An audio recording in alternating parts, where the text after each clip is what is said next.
అన్నదమ్ములు గోతులే వేసి వెళ్ళిపోయారు యోసేపుని. అన్నదమ్ములు మర్చిపోయారు, యోసేపు మర్చిపోయాడు, దేవుడు మర్చిపోలేదు. స్తోత్రం.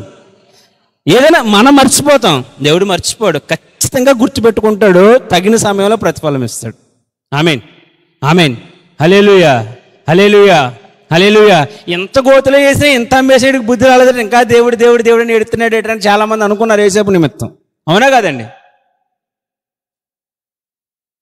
యోసేపు 25-30 సంవత్సరాలు సంపాదించి ఎంత సంపాదిస్తాడండి?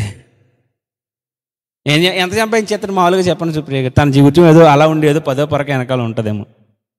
యథార్థంగా నిలబడ్డాడు. ఐగుప్తునికి ఏలడానికి ప్రభువు నిలబెట్టాడు.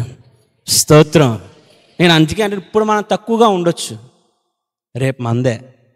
స్తోత్రం. గట్టిగా కొడతాం. స్తోత్రం. ఏమి ఇచ్చినా దేవుడు గట్టిగానే ఇస్తాడు, కంగారేం పడవద్దు. ఇప్పుడు యోసేపుకి ఆలస్యం చేశాడు, చిన్నదా ఇచ్చాడా? గట్టిగా కొట్టాడు యోసేపు. స్తోత్రం. హల్లెలూయా. మామూలు బహుమానం కాదు అది, చరిత్రలు తిరగరాసే బహుమానం అది. స్తోత్రం. నీ పని నువ్వు చేసుకుంటూ పరిశుద్ధంగా దేవుని నువ్వు నమ్మకంగా ఉన్నప్పుడు నీకు సాధారణమైనది ఇవ్వడు దేవుడు. హల్లెలూయా. నువ్వు ఊహించని బహుమానం నీ తలుపు తడుతుంది ఉదయం. ఆమేన్.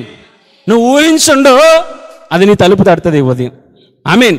ఈరోజు అటువంటి యోసేపు ఊహించలేని బహుమానం యోసేపు తలుపు తట్టింది, అలాంటి బహుమానం నీ తలుపు తట్టబోతున్నది. ఆమేన్.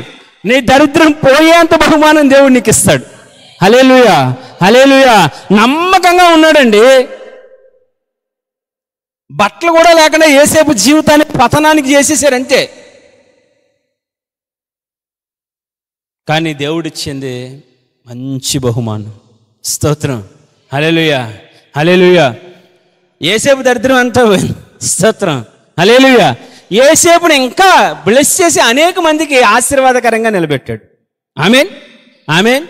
నిజంగా చెప్తున్నాను, ఈరోజు మీరు ప్రభువు దగ్గర నమ్మకస్తులుగా ఉంటే, యథార్థవంతులుగా ఉంటే, పాపం మెరుగుని వారిగా ఉంటే, దేవుని చిత్తానికి దేవుని ఆజ్ఞలకు మీరు లోబడిన వారిగా ఉంటే, మీ దేవుడు మీకు ఏది ఇచ్చినా గట్టిగానే ఇస్తాడు. స్తోత్రం. హల్లెలూయా. నిజంగా చెప్తున్నా, దేవుడు నీకు ఇచ్చేదాంతో నీ దరిద్రం అంతా పోద్ది.